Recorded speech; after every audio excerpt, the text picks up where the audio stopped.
What does harmonic series in music and data have to do with each other? Stay tuned to find out.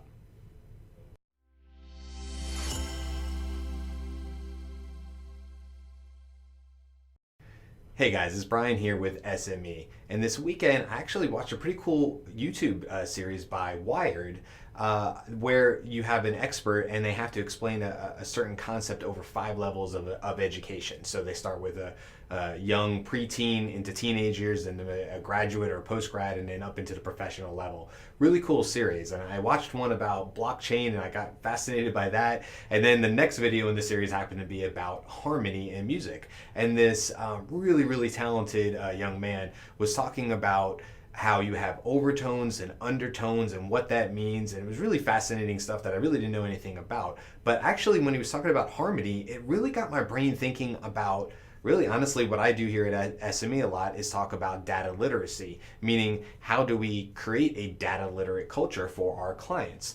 And to do that, it takes harmony. So what I mean by that is that it's not enough for the people who are creating the analytics, your business analysts. They need to have a business sense to them. On the flip side of that, you need to have people who are consuming the data be able to have a basic understanding of the analytics. Both sides have to have a little bit of each. And in doing so, it actually helps create a data literate culture, because now people are able to communicate more effectively by understanding a little bit of both. In other words, it wouldn't really make any sense to hire a high-level data scientist who didn't really understand the business aspect of whatever that business was.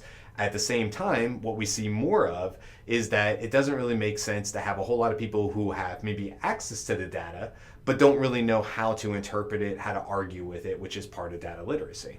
So anyway, there was this really a great sort of idea and this sort of aha moment in my head about harmony, and I love the way this particular guy explained it. He said it's like a tree.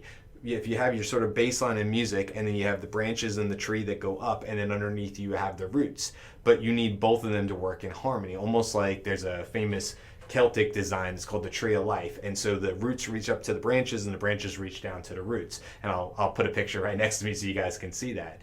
So I just want you to think about that the next time you think about your particular business or industry, and think about whether you would label your particular business as having a data literate culture. When people or the people in your industry are creating those numbers, that data, that analytics, do they truly understand the business side of it? And vice versa, that harmony part of it, do the people, the end users who are looking at that data, do they understand enough of how to argue, interpret, and analyze that data in order to ask great questions?